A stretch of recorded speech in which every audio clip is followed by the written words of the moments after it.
Alright, welcome back to Dominions 4, Thrones of Ascension. And I'm going to pick up where we left off, and we're going to start a game. Now, I probably should have thought a little bit more ahead of time about how big a game I want to play. We got big black peaks. Let's see, 4 to 8 players, and 1 can be underwater. Wow, 3 provinces for an underwater player. That is really not... That's not great, I'm afraid. Whatever, sure. We'll do it for poops and chuckles. Alright, we're going to select Big Black Peaks. And name the game Foo. And Middle Ages. Yes. And they said 4 to 6, so we'll add 5. And we will test out their assertion that a water nation can work. We'll add 1 more. We'll difficulty on the AI. Honestly, I really want to play this game against other people. I'm afraid if I did, they might get super annoyed with me if I try, because I'd probably try doing kind of like weird stuff that would just, anyway, like I'd probably play like Relay on the 3rd Age and have madness, and then everybody have to gang up and kill me because it's such an annoying tactic. But I'd still like to try it. But for now, we're going to do AI. And when you play AI, it's really... Go into it with more of a sandbox game mentality, and you'll probably have a much better time. The other thing you should do when you play this game, and I haven't done it myself, is get the PDF instruction booklet. It's not completely up to date with all the new nations, but the core mechanics are all explained, and they are explained immensely well. It's readable. You can read it at work or on the bus or on the whatever. There's no audiobook available that I'm aware of. Maybe I should do that myself. But anyway, Marignon is what I want to do. It's a must-have. You gotta have it. Like, just if you have 2 monitors, open it up on your 2nd monitor, and it's the only way you're gonna be able to enjoy this. Well, you can enjoy the game, but it will do you so much good. Like I said, this game was made in the 90s, like 97 or something. This game has a total 90s mindset, and it's like, well, why would we explain stuff in the game? Just read the manual, you know, because back in those days, games came with written manuals, you know, whereas now everything should be online. And it's annoying, too, because, like, I still don't know what my units look like here. That's another essential thing. Sorry, I'm just... adjusting the volume there a little bit. It's just an essential... Where was I? I was saying, like, yeah, I can't tell what these units actually are before selecting, so it's a really bad quality of life thing with the actual game itself. Like, thank you, Heavy Infantry. Could I have some stats, please? Could I see exactly what those units are before I make my Pretender God? Nope. Anyway, though, fortunately, I know what I'm getting into, and I already made my Pretender God. Now, starting provinces, we're going to keep it at 1. Strength of Independence, I recommend keeping it at 5. If you want to slow down expansion, you can increase it. That probably favors imprisoned gods over, like, awakened gods, because you can have a really strong god. I don't know, maybe not, though. Maybe it'd be the opposite. Maybe actually having higher strength independence would favor a god who starts awakened and is ready to come out swinging like a giant or something. Special sight frequency, I'm just going to leave it alone, but higher the more. All of this I can leave alone. Random events, please keep it rare. Oh, they're so annoying. Story events are just longer event chains. I like having them on. Score graphs are disabled. There's a spell that'll allow you to see score graphs, though. That's one reason. I like to have 15 Hall of Fame entries, just because the more people there are out there kicking bottom, the better. Unique artifacts. Yeah, if it's a unique artifact, you can only make 1. Standard research, Thrones of Ascension. This is where the game... This is what Dominions 4 introduced, was the Thrones of Ascension victory condition. And that means, instead of having to just crush all your opponents, and like, why can't other games get this right, like Stellaris, you know? All you have to do is capture these thrones to win the game. And this slider, like, I swear, this game is so poorly... Guys, come on. It's 2016. Look how hard it is to, like, what? Hey, oh, I gotta click just right. Okay, thank you. Anyway, Level 3 thrones are, there's going to be 2 of them, and I think they're worth, what, 5 points? Maybe it's only worth 3. Level 2 are worth 2, and level 1 are worth 1. It said we have total 22, so 8. 8 plus 8 is 16. Okay, 8 points plus 8 points is 16, plus 6 is 22. So yeah, these are worth 3 points, 2 points, 1 point, and then we need 11 points total in claimed thrones to win the game. So yeah, if you have half of the thrones, you're gonna win. That's the way I like to play it. I wish another game, quality of life, please, is save these settings between games. Man. Every time I start a new game, I gotta go in and fix this stuff. Anyway, renaming is allowed. That means you can rename your commanders. That's nice for me because they get these really weird names. I'm like, is that guy a mage or a fighter? I have no idea. At least if I can rename him, I can keep track of it. A password, that's just for like, I don't know why you would do that. It's like for play by email or something. Again, that's how old this game is. It's like, anyway. Cheat prevention is active. Why would you, anyway. Whatever. At least that's on by default. Oh, okay, so standard, yeah, alright, we're ready to go. Okay. Alright, in the beginning there was chaos, and out of chaos rose worlds populated with magnitudes of beings, and then the age of chaos ended and there was a king god. And now the wheel has turned once again. The supreme god has suddenly disappeared. Now the Ascension Wars. Okay, so here's our map, and here's our province. We can zoom out, and as you can see, oh, we're over here, and we're over here. That's because the world wraps around in a torus. This map is ugly. Ugh, ugly map. Ugly, ugly map. That's okay. Hopefully this will be a short playthrough. We've got a Throne of Ascension right next to us. You can see here, this tells you a little bit about what's in the province. So this province has swamps, this province has basically plains, this province has border mountains, so that means it has good resources. This province has trees, which is good resources, etc. This one has fields. The nice thing about the well-made maps is you can see by looking at them, like, there are trees drawn here, so that means there's forest. That's nice. Thank you. Appreciate that. Oh, wow, we got 2 thrones next to us. Okay. Oh, wow, and this province has 1, 2, 3, 4, 5, 6, 7, 8. 1, 2, 3, 4, 5, 6, 7, 8 connections, whereas ours only has 5. The reason that's important is because when you have a castle or a fort or whatever, they bring in resources from the surrounding provinces. So, yeah, and having an 8 province like that's pretty groovy for, like, making a powerhouse of resources. But it's also important to have, like, farmland and stuff like that for your resources. I don't know that it affects your gold income. I'll check the manual on that end, but I think it only affects, no, maybe it does affect supplies. Let's take a look. More resources from neighboring provinces attack the province more effectively. Okay, I think it's only the single province. So yeah, you know, you want to build a castle to make money, you build it on a rich province. We have these province locations over here. Fortification, that's what we were just looking at. Our administration is, yeah, wow, big administration bonus. Laboratory is what you build to access your magic item treasury. You can't do anything. It also allows you to do research. Temple is what's going to help spread your dominion. So our dominion strength is currently 4. Every 5 temples you build is going to boost this by 1. That's nice. And then this is our special location that allows us to recruit High Inquisitor and Grand Master, and I guess it kills demons and undeads. That's nice. Now let's just go in here and recruit some units in our castle. I think, well,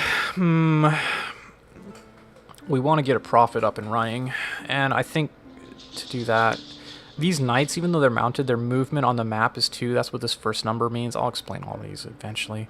And then in combat, these are their action points, which affects how much they move and how that they can attack. So, like the Royal Guard, oh wow, moves 2 and 20. Okay, good. These are usually mounted units are a 3, but these guys are as fast as basically that guy's really slow, are as fast as your heavier infantry. Now this guy, the man-at-arms, like, he has a map move of 1, so yeah, he's terribly slow. But if you move into a hostile province anyway, it doesn't matter, so something to keep in mind. Now, let's see. What we have here, I talked about that bless, and why I did it the way I did, is what's kind of fun about this particular faction is they have, these are sacred units that have this icon here. That means when they get blessed, they get all those juicy bonuses that I set up at the beginning. Usually you have 1. The vast majority of factions only have 1 sacred unit, and they're usually very expensive. This guy costs 55 gold and 56 resources, and we only have 80 resources. But they also have a flagellant, and the flagellant is 10 gold and has terrible stats, but he's sacred. So all of a sudden now, like, with a bonus of whatever 15 hit points are, like, now my flagellant is twice as good as if I didn't have him, assuming he gets blessed. You have to bless them, so you don't want to send your sacred units into combat without somebody who can bless them. So anyway, the other thing that's not clear when they write this down, and I think they added this to the game probably for balance reasons, is flagellants start out with an automatic affliction. They have some kind of wound that just makes them terrible. But it's still fun. Now with your commanders, you need a commander to lead these troops. So, you know, it's like Heroes of Might and Magic or whatever. These are your heroes and these are your fighters. Now, the first one I want to make, like I said, is I want to set up a prophet. That's something you want to do fairly early. You don't always. I am going to, though, with this particular playthrough. Leadership, this is how many units they can lead. Fatigue is what I was talking about. This should always be 0 unless they have some kind of penalty or curse, or I don't know, or affliction, but this will always be 0 because when fatigue reaches a 100 in combat, that's when you fall unconscious. And if you still have your fatigue drained in some way, like somebody's sapping out your fatigue strength, and it gets to like 200, if your fatigue goes up to 200, then any point of fatigue added, any point more of fatigue that you take is, instead of being added to that 200, it's subtracted from your current hit points and you're going to die. Alright, encumbrance, this affects how much fatigue it costs to do stuff. So, like, if this paladin, like, if he attacks, then I think he gains 5 fatigue, basically. And it might be modified by whatever attack he uses and such. And obviously spells affect that as well, if he casts spells. And precision is how well you hit with ranged attacks, defense skill. All of these are explained here, by the way, so I'm not going to go into all of it. Shields add to your defense skill. Shield mechanics are really well done in this game. Like, seriously, read the manual and you'll start to appreciate how really well done the combat in this game is.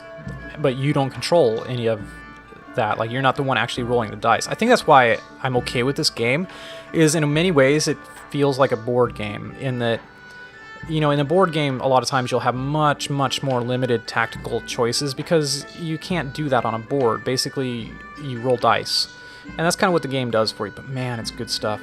Alright, protection. This mitigates damage. Magic resistance is basically like the same thing. It mitigates magic damage, or it allows you to resist like effects like in saving throws. I'm really oversimplifying this in very metaphorical terms, so. Attack skill is measured against defense skill to determine who hits. Strength affects how much damage you do with your weapons. Your weapons will have a base damage, so like this damage of 6, but then it's modified by my strength to give me a damage of 19. So right, 6 plus 13, 19 damage. That's how it works. Hit points, as the manual says, everybody knows what those are. Morale, higher the better. Okay, and then here you have your equipment slots. One thing I don't like about mounted units is they don't have an equipment slot for shoes, because they're on a horse. So unless you give the horse horseshoes, but anyway. So 2 hands, and if you replace these, you'll see when we equip. We'll get into it. All right, so I want to recruit the paladin. He's already a priest level 1, and he's already sacred. When I make him a prophet, he will become priest level 3, and he'll become sacred, so there's some redundancy. If he was already priest level 3, then he would become priest level 4. If he was already priest level 4, he would become priest level 5, and beyond that, I'm not sure there's any, like, is there anything beyond that? I think that might be the max priest level you can get, whereas in Magic, obviously, you can go up to 10. Alright. Could make a bard. Be my prophet. Shall I? Just to be obnoxious. Or an assassin. See, they only have 10 hit points. That's why I'm kind of leaning towards the paladin, because he has 15. You know what? You know what? We're gonna be different this time. And we're gonna make my... We're gonna have a bard. Me. It's dumb, but we're gonna do it anyway. We're gonna have a bard be my sacred unit. Is he gonna... I'm gonna be leading armies with this guy, though. Is it really, like, stealthy, seduction? These are not really gonna help at all. So, no. That would be dumb. Who else could I lead with? This guy is also already a priest, and he's gonna take forever to recruit. These inquisitors wouldn't be bad. Initiate... Can make initiate be... He'd be a mage. Inquisitor... Friar... Oh, man. The assassin can dual wield. Let's just make it our paladin. Let's not be dummies. Either a paladin or an initiate. How do I feel about this? I wouldn't mind if it could do it with a witch hunter. Yeah. Wouldn't mind doing it with a witch hunter.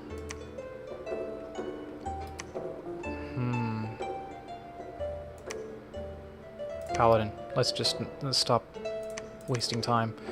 Alright, so we've done that. Holy points, this is equal to your dominion. That's how many sacred units you can recruit. So 1, 2, 3, 4.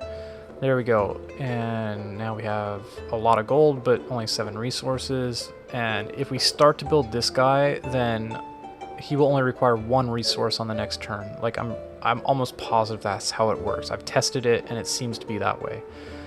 Okay, so we're going to start working on a crossbowman. And we've already paid for him now, so yeah. Anyway, be careful not to unclick him when you have your next turn, or else you're going to have wasted everything you did. But there we go. Let's go to research. I'll talk about this in the next episode, but 1 level of evocation would be good, because we'll go from fireflies to having burning hands as a melee, so I'm not super recommending it. But we'll have fire darts, which is a superior spell to fireflies. Range 25 plus. Over 25 distance away, then your attacks, your range attacks, start to really veer off badly. And it's got a bad precision on top of that. And it casts 6 of them, although I think it's affected by how skilled you are. Damage, 6 fire damage. It doesn't do hardly any. And as opposed to fire darts, which kind of same thing, but better precision and 10 damage. Excuse me. And its fatigue is 20, whereas fireflies fatigue is 20. So yeah, clearly this is a better one to have. So I'm gonna research 1 level of evocation to start with. All right. So that's basically it. Oh, and we already have a bard. Well, let's send our bard out. Now we don't have any information here. Both of these units are stealthy, so that's kind of nice. I want to send my bard that way. Actually, let's... whatever. Let's send him over here. Let's send... Whoops. Let's send my friar up here. And end our turn. And basically, that's going to be it. Alright. First... Late spring in the first year of the Ascension Wars. Uh-oh. Uh-oh. I made a boo-boo. I sent an army with him. Okay, well. Yeah, we're not going to do well here. This is what combat looks like. So, I press the N key a lot to just skip to the next one. I want to see how this battle goes, but oh boy. Oh boy.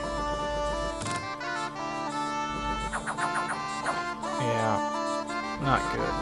That was a big boo-boo. I did not mean to send my army. I meant to send the unit alone to scout, but oof, our arrows are hitting our own men too. That's what's off. Oh, we routed these guys though, so those guys are running away finally. But oh man, these guys are gonna be a tough. And now our guys are routing, so we're gonna rely on our archers to outdo their archers, and I'm not sure that that's gonna happen.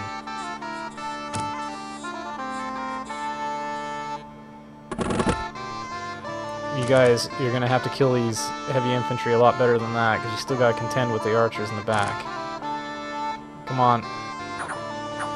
Oh, what a debacle. Oh, I'm so annoyed. Well, he's blessed, so... Oh, we routed them! Oh, awesome! And you can see our friar here has regeneration going, so... Oh, we might do it. Oh, and I think these guys are out of ammunition. Oh, they're running away! We did it! We did it! Oh my gosh. Okay. Don't do what I did. I'll show you what I did. It's not worth it. Sometimes, like, this worked out really great for me. I was lucky I was able to take that first province, and it's nice to have that province now. But, oh my goodness, it wasn't worth it. I lost so many troops. Well, we'll find out how many troops I lost. Okay, they're running away. I'm just gonna... Alright, here you can get your summary. So, we lost 7 of our pikeneers, 2... Actually, we didn't lose that many troops. Oh my goodness, we killed so many of them. Or maybe we auto-kill all of them since they rout and they're independents. That's probably what it is. When you rout, if you don't have a friendly province to retreat to, then basically all your guys die. I don't think there's any way we killed all of these dudes with arrows in hand-to-hand. And I know we didn't, because all those militias ran away. Alright. So, well, we have a province. Now, what happened was I had these guys in his army set up, and I did not want them to be there. What I wanted to do was leave them here at the castle in the garrison, but I did not do that because I'm an idiot.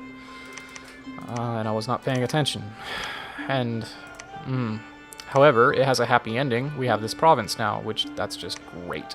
It's great to have that province. Alright. Any last things to go over? Well, sure. You saw combat. Now, these connections are... You can see these connections between provinces. Now the first turn is passed. Now we can see everything adjacent to us. That's how that works. Here, where you have your little Illuminati symbol, that means you have a spy present, right? So here's our bard. And I'm just going to keep moving him along. And we have our friar here, and I think I'm just going to have him... I'm going to keep him moving, but what we're going to do is we're going to... Army set up. We're going to leave our crossbowmen in this province without him.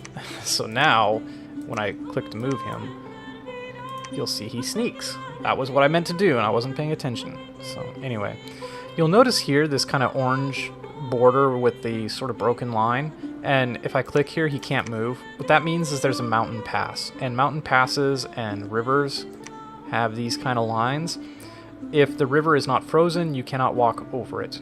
If the mountain is too cold, you cannot pass through it. So in the summertime, you can usually pass through mountains more. I say generally in the summer, but what has to really happen is over here you have to have a warm scale. And I don't see any province that has a warm scale at the moment. But yeah, you'll see as we go along. And on my scales, you saw I could affect how my Dominion has a warm scale. I chose to go with neutral. But like if you have a frozen nation and your Dominion spreads everywhere, then the river's going to be frozen all year round. But as the year goes up and down, the scale also goes up and down. So in the summer, you're automatically going to have a hotter heat scale, and in the winters, you're going to automatically have a cold scale. So that's why you can't move there yet. Now, over here, good news, we have Amazons, because Pegasus Riders are awesome, and they're a sacred unit. Let's see, Bloodhenge Druids. Wow, okay. Now, over here, we have 240 enemy units. The reason is because we have a Throne of Ascension. These Thrones of Ascension, these are your end goals, right? You know what I'm saying? Like, if you zoom in enough, you can see it looks like a throne. From a distance, it looks like some kind of weird, like, I don't know, monolith. But they're heavily guarded. Heavily guarded. 120 over here. So we're not going to be able to take these out for a bit. Alright, there we go. Let's just move over here. And where's our bard? Oh, enemy dominion. Black candle. That means we're getting close. Oh, there it is. Oh man, it'd have to be these guys. I hate them. Alright, well, anyway. That's gonna do it for this episode. Join me in the next one, and hopefully we'll get beyond just doing one round. Sometimes, though, man, it takes me like 20, 30 minutes just to plan one move. But that's how it goes. Anyway, thanks for watching. Talk to you then. Bye-bye.